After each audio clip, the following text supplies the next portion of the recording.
भुनक्तु सह वीर्यं करवावहै तेजस्विनावधीतमस्तु।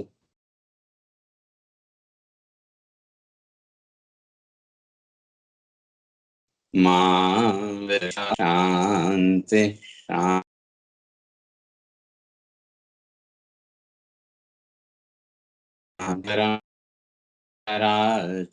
केशवं बादरायणं सूत्रभाष्य कृतौ वन्दे पुनः ईश्वरो गुरुरात्मेति मूर्तिभेदविभागिने व्योमवद्व्याप्तदेहाय दक्षिणामूर्तये नमः। ॐ शान्ति शान्ति शान्ति।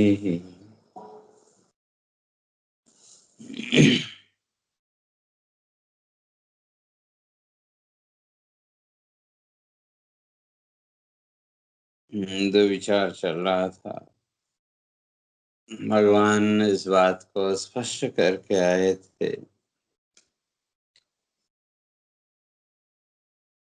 कि ज्ञानी और अज्ञानी कर्म तो दोनों करते हैं।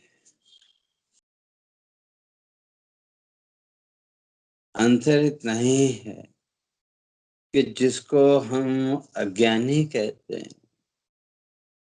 वो स्वयं को कर्ता मान बैठता है।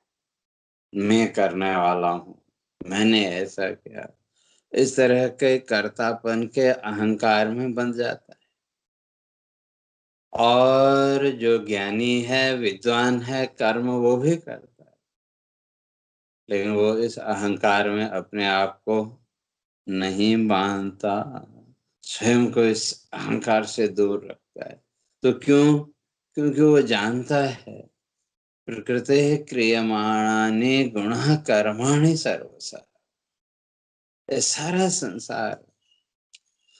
संसार की जितनी भी प्रवृत्तियां हैं, इन सारी प्रवृत्तियों का जो आधार है, बेस है, वो है ये माया के तीन गुण, सत्व रज और तम।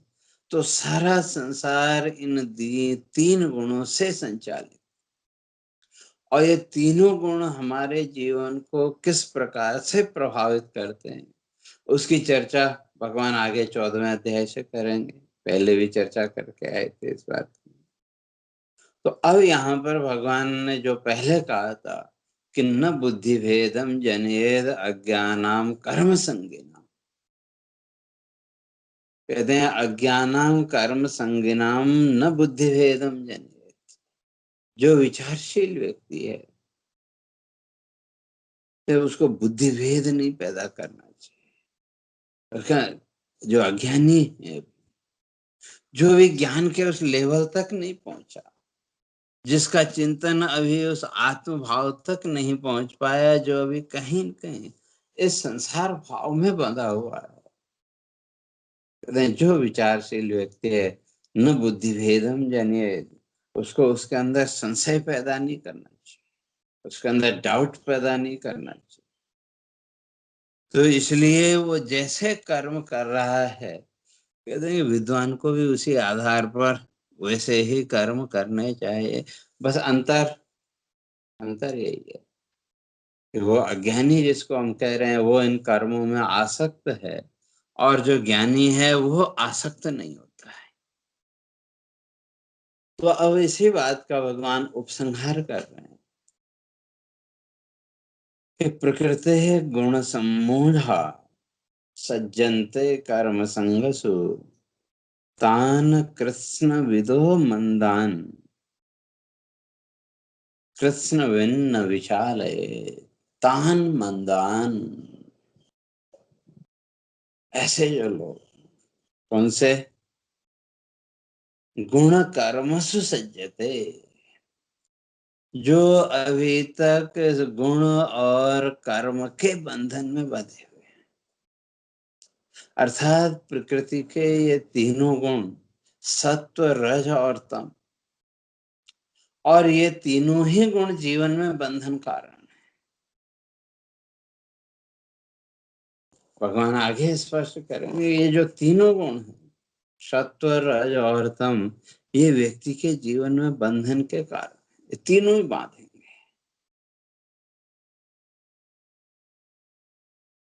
तो कैसे? ताकि वे जब जीवन में सत्वगुण बढ़ेगा तो सत्वगुण क्या करेगा? सुख संगेन ज्ञान संगेन च, सुख और ज्ञान के द्वारा आपको इस संसार में बांधेगा। और वो जो सत्वगुण है उसका स्वरूप कैसा है, तो आगे विस्तार से जब प्रसंग आएगा चर्चा करेंगे। संक्षेप में तो भगवान कहते हैं तत्र सत्वम निर्मलत्वात् प्रकाशकम अनामयम्। तो जीवन में जब सत्वगुण बढ़ेगा, सत्वगुण का उद्रेक होगा, तो जो सत्वगुण है वो क्या देने वाला है? निर्मलम, निर्मल। आपके चित्त को, आपके मन को विकार शून्य करे। अब इस संसार के विकारों से मुक्त।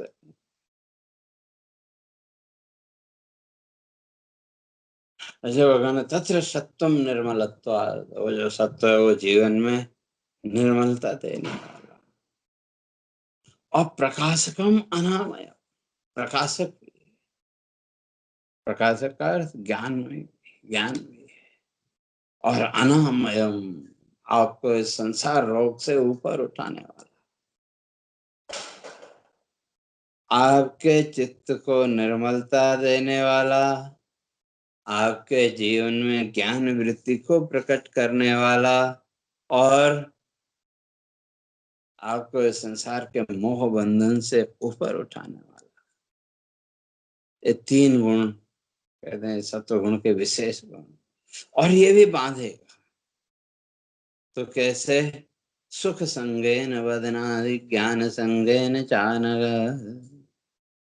सुख संगेन वदनाति, तो आपको सुख के साथ और ज्ञान के साथ बांधेगा। अर्थात अगर वहां भी ये अहंकार आ गया, मैं करने वाला हूं, ये मैंने किया, तो कहते हैं वो जो सत्वगुण है वो भी क्या बन जाएगा? वो भी बंधन का कारण बन जाएगा। और जो रजोगुण है, तो भगवान कहते हैं रजो रागात्मकम विद्धि तृष्णा संग समुद्भवम, तो जो रजोगुण है वो राग देने वाला,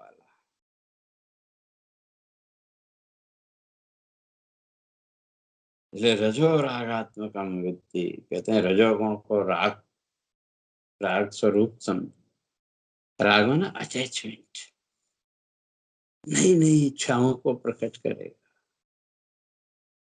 और ये जो राग है अकेला नहीं आएगा, भगवान कहते हैं तृष्णा संग समुद्भवम, अपने साथ में तृष्णा को भी लाए, तृष्णा के साथ ये प्रकट।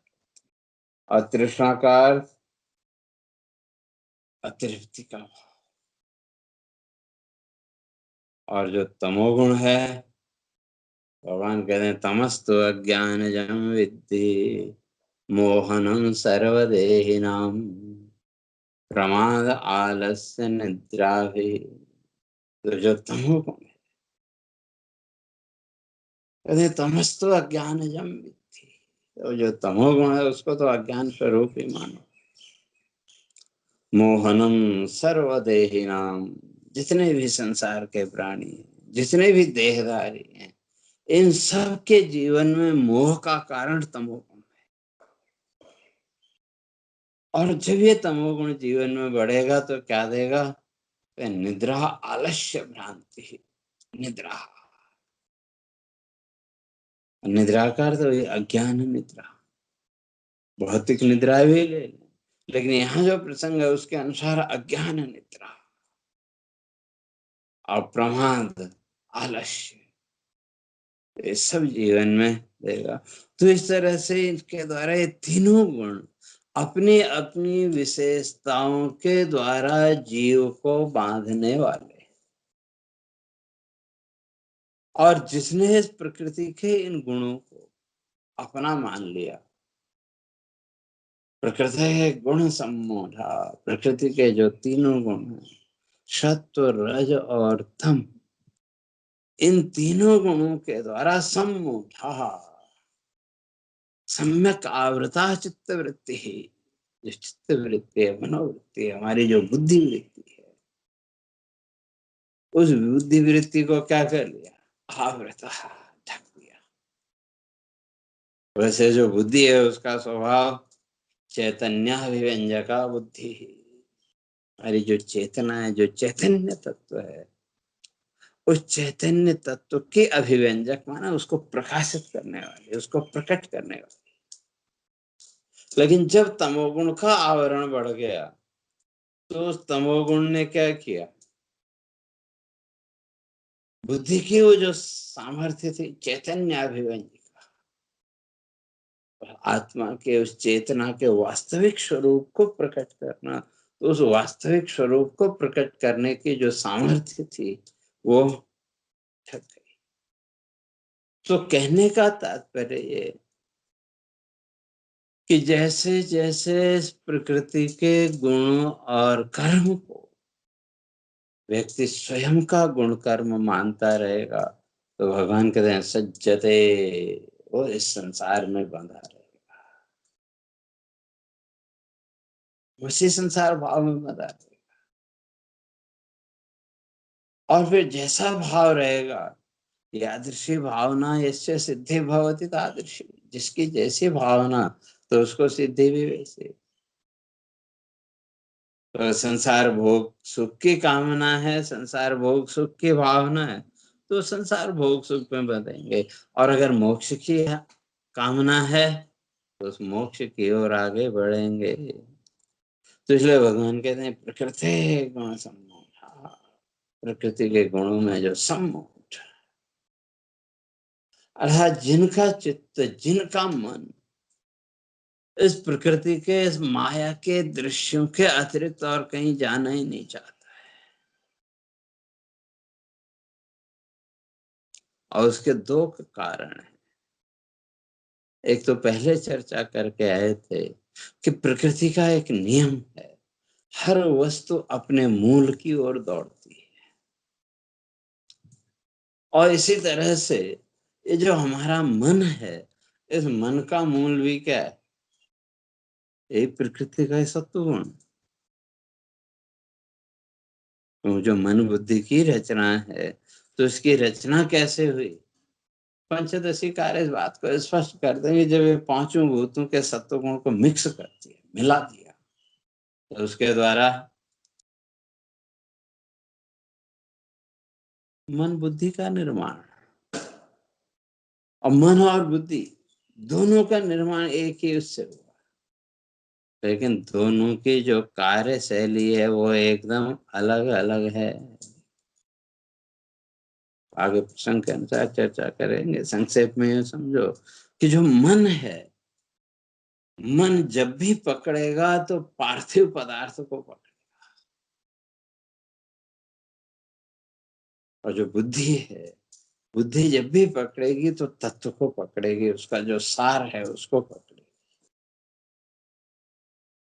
इसलिए भगवान कहते हैं कि जो प्रकृति है गुण सम्मोह, जो इस प्रकृति के गुणों में बंधे हुए,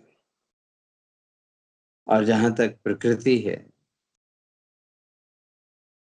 अजाम एकाम लोहित शुक्ल कृष्णाम बहु प्रजा सृजमाना स्वरूप। प्रकृति अजाम एकाम, ये तो अजा है, अजन्मा है, और एकाम एक ही है।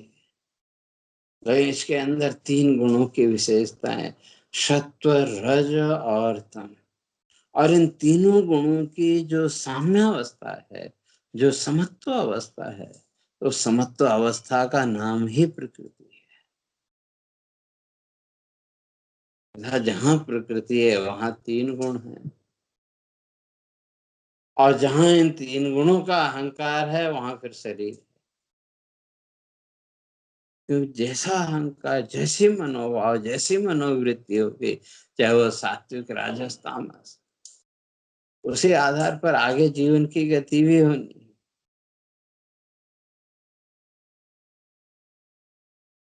क्योंकि जो सत्वगुण का प्रादुर्भाव है, सत्वगुण की जो सामर्थ्य है, उसके द्वारा ऊर्ध्वम गच्छन्ति सत्त्वस्था, ऊर्ध्व।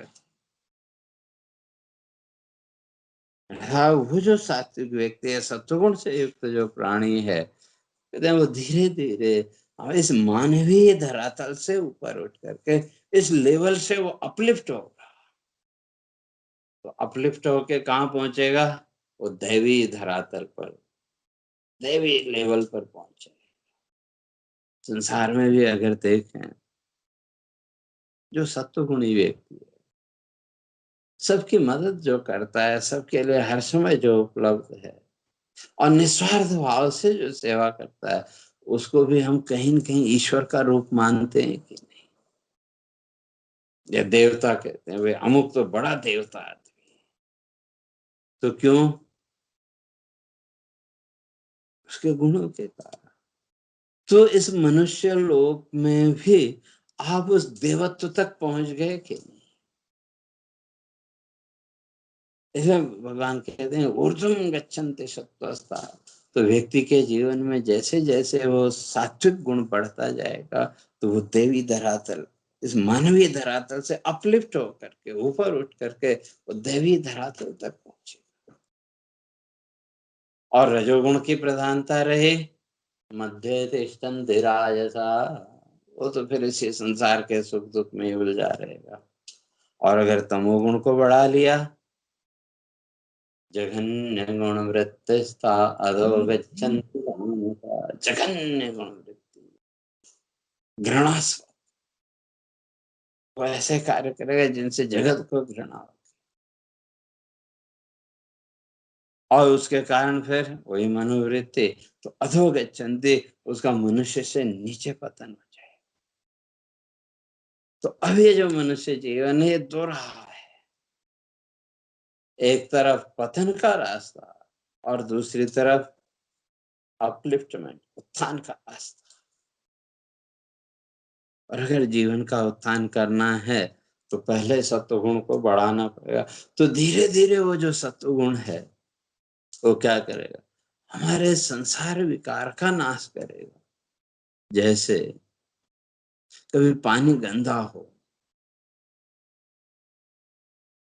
अब आजकल तो ठीक है, तरह तरह के अलग अलग कंपनियों के फिल्टर आ गए, लेकिन पहले के जमाने में क्या करते थे?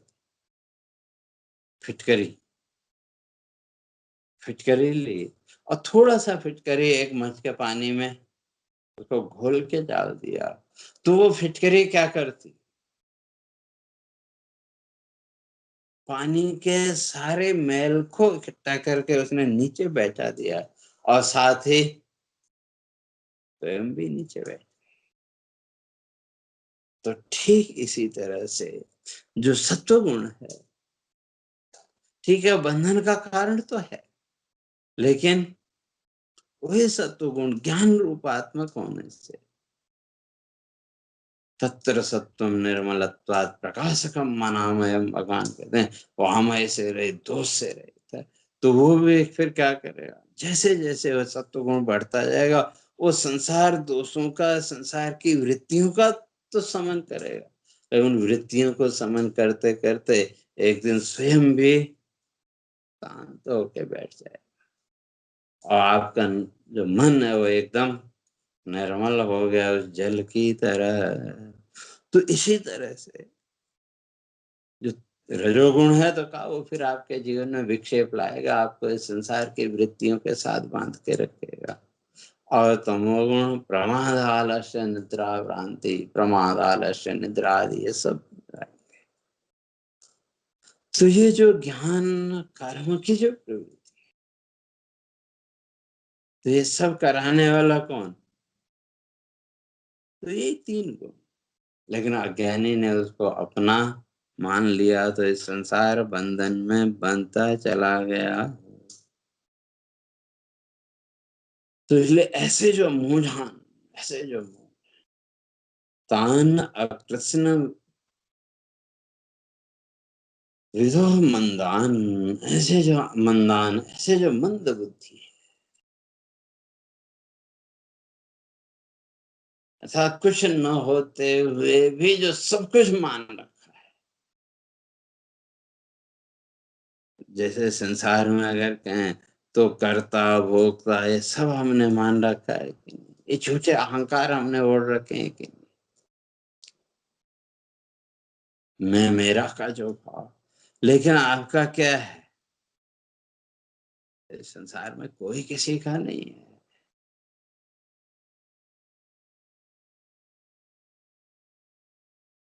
कोई रेत न साथ तब कठिन परत जब दाए, मनुज मरण लखी पुतरी आँखिन की फिर जाए। जब मृत्यु का क्षण आता है, तो जिस नेत्र पर, जिस आंख पर हमको बड़ा भरोसा था, तो मृत्यु का क्षण आने से पहले और संकट का क्षण आने से पहले वो आपकी आंख की पुतली भी फिर जाती है कि नहीं? जो लक्षणों के जानकार हैं वो देख के समझ जाते हैं, बस अब तो समय आ गया। तो इसलिए कोई साथ देने वाला नहीं है। मैं मेरा जहां हमने बांध के रखा है। और अगर कहें शरीर की, तो ये शरीर भी साथ देने वाला नहीं। तो इसलिए मंदान मोहन जो मंद है, मंद बुद्धि है, अर्थात जिन्होंने जो है ही नहीं उसको सत्य मान रखा है। मैं ये हूँ, मैं वो हूँ, मैं ऐसा हूँ, मैं वैसा हूँ। हमने न जाने कितनी ग्रंथियां, कितनी नॉट्स अपने ऊपर बांध के रखी है। जब कोई हमारे उन नोट्स पर, हमारे उस अहंकार पर चोट करता है, तो आदमी एकदम आग बबूला हो जाता है, एकदम क्रोधित हो जाता है। लेकिन जो तत्वज्ञ है वो इन सब से ऊपर है, क्यों? उसने स्वयं को इस संसार की मान्यताओं में बांधा नहीं, जकड़ा नहीं, बल्कि स्वयं को इन संसार की मान्यताओं से उसने अपने आप को मुक्त किया, अलग किया। क्यों? वो जानता है कि यहाँ कोई किसी का, जैसे यूं समझो कि किसी दिन आप किचन में गए, जो भी भोजन बना रहे हैं उनके मदद करने, या कभी इच्छा होगी नहीं आज तो ये चीजें हम खुद अपने हाथ से बनाए, और आप किचन में गए और कोई सब्जी वगैरह वो सुधार रहे थे, चाकू आपके हाथ में, तो अचानक वो चाकू स्लिप हुआ और आपकी उंगली में लगा, और उंगली में लगा तो थोड़ा कट भी गया, तो पीड़ा हुई कि नहीं? तब आप क्या करते? तुरंत घर में गए, अगर कोई बैंडेज पड़ी है तो हमने वो बैंडेज चिपका दी। अब बैंडेज अगर नहीं है और कोई साधन नहीं है, तो एक छोटा सा कपड़ा लिया और उसको लपेट के बांध। अब काम जो कर रहे थे वो भी जरूरी है, और आपके इस उंगली में पीड़ा भी हो रही है, दुख भी रही है, लेकिन बाकी की जो चार उंगलियां हैं उनको इस उंगली की पीड़ा से कुछ लेना देना है क्या? बाकी की चार उंगलियां अपना काम निरंतर करती हैं कि नहीं? अपना काम निरंतर करते हैं आवाज गति से। हाँ, कभी कोई ज्यादा चोट लग जाए, पूरे हाथ में सूजन आ जाए, तो ये हाथ काम करना कुछ दिन के लिए या कुछ घंटे के लिए बंद कर देगा, लेकिन दूसरा हाथ तो आपका चल रहा। तो इसी तरह से ये जो उंगलियां हैं, इन उंगलियों में भी एक उंगली में अगर चोट लगी, तो इस उंगली की पीड़ा से बगल वाली उंगली को कुछ लेना देना नहीं। अब ये तो आपके ही शरीर के अंग हैं, एक ही मूल से सब जुड़े हुए हैं। तो जब आपके शरीर के अंग ही एक मूल से जुड़े होने पर भी ये जो अलग अलग उंगलियां हैं, तो जब इनको किसी से कुछ लेना देना नहीं, ये तो एक ही उसके हैं। तो कहते हैं इसी प्रकार संसार का विचार करो, फिर संसार में किसको क्या लेना देना, किसी को। सर्वकार्यवशा जनत्र विरमते तत्कस्य को वल्लभ, इसलिए भरतहरि लिखते हैं सर्वकार्यवशा जनत्र विरमते, जितने भी प्राणी इस संसार में सर्व कार्यवशा, उसी कार्य के अधीन। कार्य तो जो कर्म किए थे उस कर्म के फल भोग के इस संसार में चल रहे हैं, इस संसार का व्यवहार चल रहा है। तत्कस्य को वल्लभ, यहाँ कोई किसी का नहीं। तो जिस दिन इस भ्रांति से साधक ऊपर उठ जाएगा, जो इस संसार को मैं मेरा मान के पकड़ के बैठे हैं, चिंतन करते करते विचार करते करते जिस दिन साधक इन सारे भावों को पार कर लेगा, इन सारे भावों से ऊपर उठ जाएगा, उस दिन वो ज्ञानी कहलाएगा। तो ऐसे जो तत्ववेत्ता महापुरुष हैं, कहते हैं तान अकृष्ण विदो मंदान, ऐसे जो अज्ञानी मूढ़ व्यक्ति है, अकृष्ण विदा, जो उस परमात्मा के बारे में और कुछ नहीं जानते, थोड़ा बहुत कुछ जाना, और कितना जाना, हमने तो उसका भी अहंकार अपने ऊपर पाल के रखा है कि मैं तो इतनी पुस्तकें पढ़ ली, मैं तो ये भी जानता हूँ, मैं तो वो भी जानता हूँ। बड़ी अच्छी बात है, लेकिन ये जो भी जानकारी थी, इसने आपके जीवन में अहंकार को बढ़ाया या ज्ञान वृत्ति को बढ़ाया, मुख्य।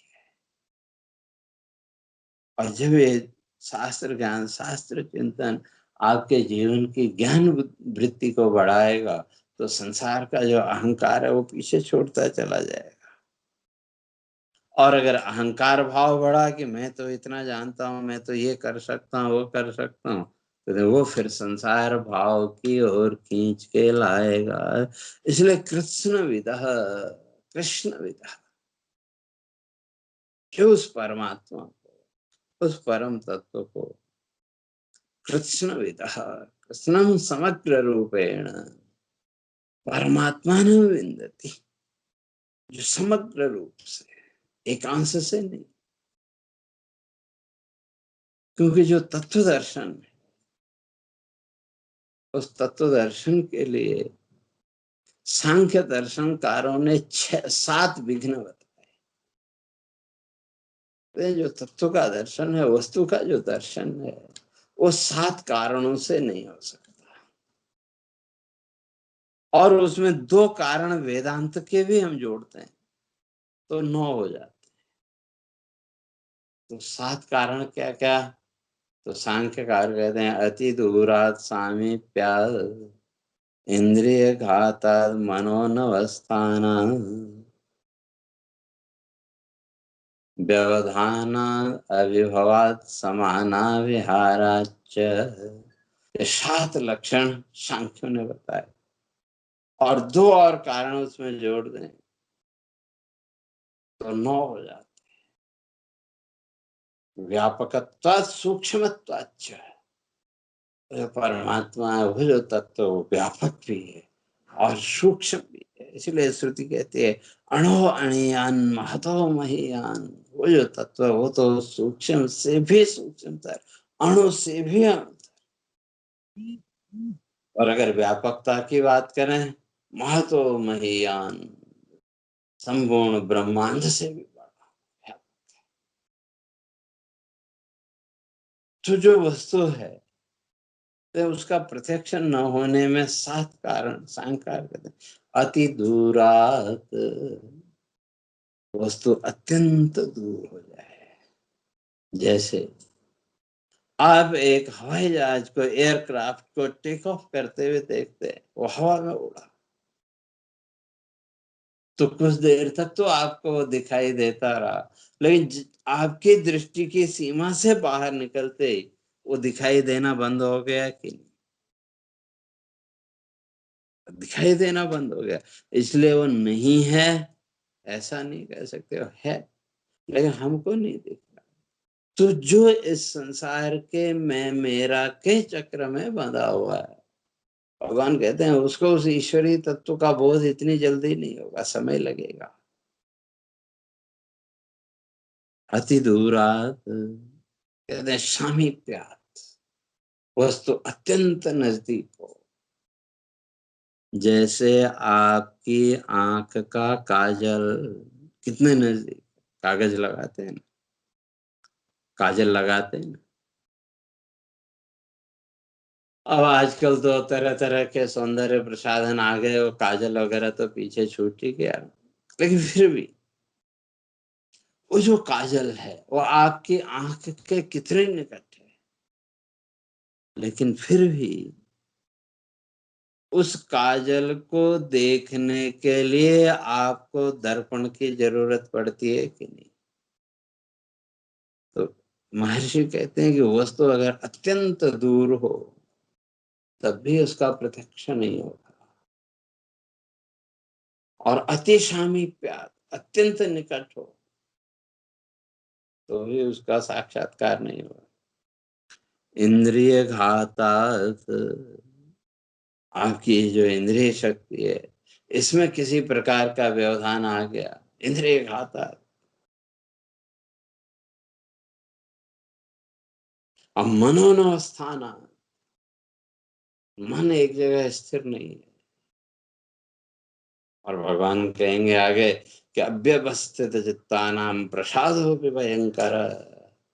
जो अव्यवस्थित चित्त से युक्त जो प्राणी है, ऐसे प्राणी का प्रसादस्तु प्रसन्नता है, ऐसे प्राणियों की जो प्रसन्नता है तो वो भी खतरनाक है। नाराजगी तो खतरनाक है ही, लेकिन जो प्रसन्नता है वो भी बड़ी खतरनाक है।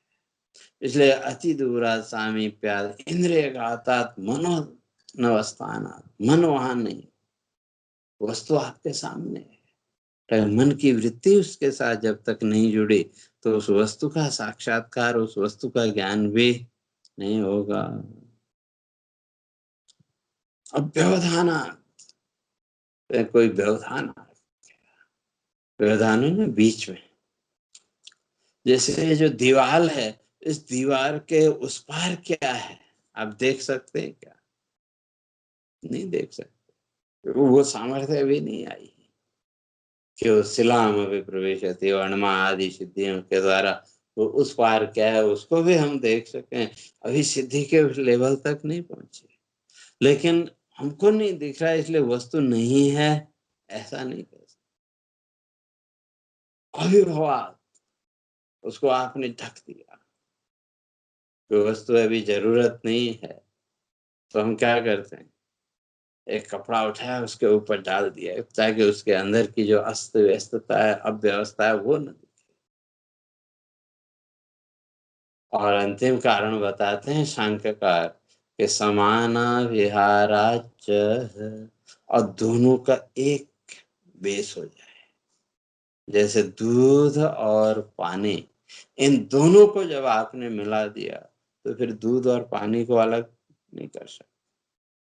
तो इसी तरह से जीव और ईश्वर भाव, ये दोनों भी क्या है, समाना विहाराच। श्रुति इस बात को, मुंडक श्रुति स्पष्ट कहती है कि द्वा सुपर्णा सयुजा सखाया समान वृक्षम वरिष्ठ प्रजाते। समान वृक्ष में, एक ही वृक्ष में बैठे हुए, अर्थात इन दोनों का आधार बेस एक ही है, तो इसलिए भी वो प्रत्यक्ष नहीं हो सकता।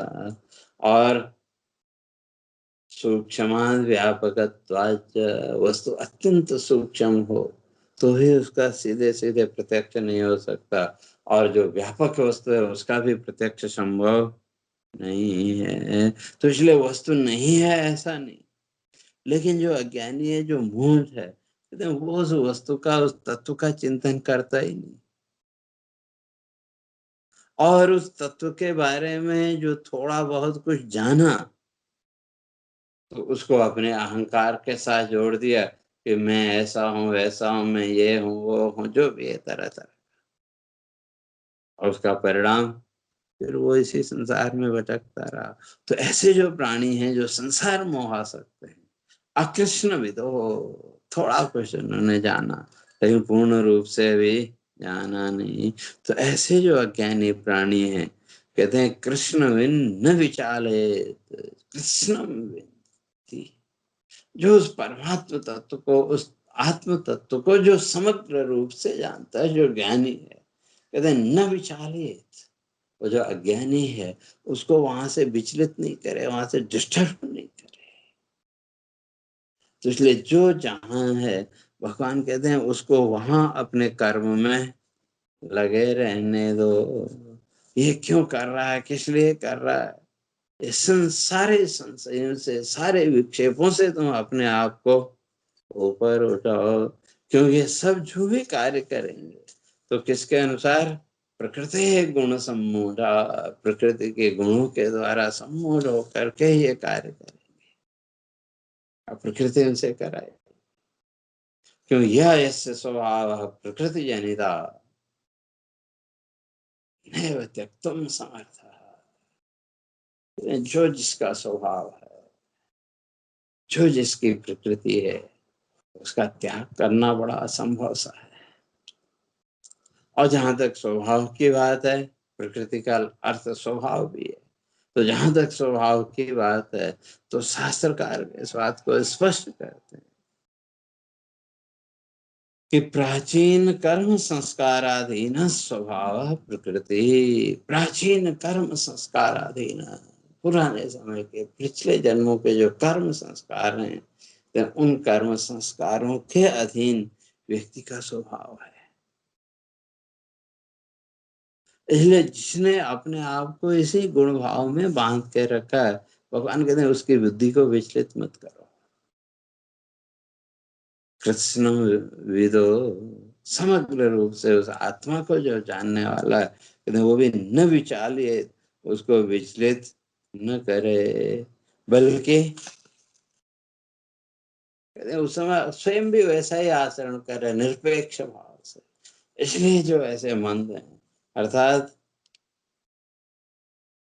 मंद का अर्थ शास्त्रार्थ ग्रहण असमर्था, जो शास्त्र है उस शास्त्र के अर्थ को, शास्त्र ज्ञान को समझने में जो असमर्थ है, ऐसे जो मोह, ऐसे मोहों को न विचाले, विचलित न करे। जो विचारशील व्यक्ति है, जो ज्ञानी है, वो उनको विचलित नहीं करे। तो तब अर्जुन कहते हैं भगवान बात तो सब ठीक है, लेकिन कर्म भी करना पड़ेगा, आप कहते हैं। और वो कर्म कहीं न कहीं वही प्रारब्ध, प्राचीन कर्म संस्कार अधीन है, वो कर्म संस्कारों के अधीन है। तो फिर वो कर्म संस्कार तो हमसे नए नए संकल्प कराएंगे। नए नए जब संकल्प हुए तो उस संकल्प के साथ फिर हमारा एक नया दृष्टि बन जाएगा। तो अब प्रश्न है, कर्म करें तो करें कैसे फिर? क्यों, कर्म संस्कार कर्म में प्रवृत्त कराएंगे और फिर उन संस्कारों के अनुसार आदमी नए नए संकल्प करेगा। तो ऐसी स्थिति में कर्म करें भी तो कैसे करें? अर्जुन का प्रश्न। तो ये प्रश्न अगर किसी के मन में उठे तो उसका उत्तर भगवान अगले श्लोक में देते हैं कि मयि सर्वाणि भूतानि मयि सन्न्यस्य मत्परा, मयि सर्वाणि कर्माणि सन्न्यस्य अध्यात्म चेतसा, निराशे निर्ममो भूत्वा युध्यस्व विगत ज्वर। ये सब कुछ मुझे अर्पण करके तुम निश्चिंत होकर के अपना जीवन युद्ध लड़ो। तो कैसे, तो उसकी चर्चा क्रमशः फिर आगे करेंगे। हरि ओम पूर्णमदः पूर्णमिदं पूर्णात् पूर्णमुदच्यते पूर्णस्य पूर्णमादाय पूर्णमेवावशिष्यते। ओम शांति शांति शांति। शंकरं शंकराचार्यं केशवं बादरायणं सूत्रभाष्य कृतौ वन्दे भगवन्तौ पुनः पुनः। ईश्वरो गुरुरात्मेति मूर्तिभेदविभागिने व्योमवद्व्याप्तदेहाय दक्षिणामूर्तये नमः। ॐ शान्ति शान्ति शान्ति।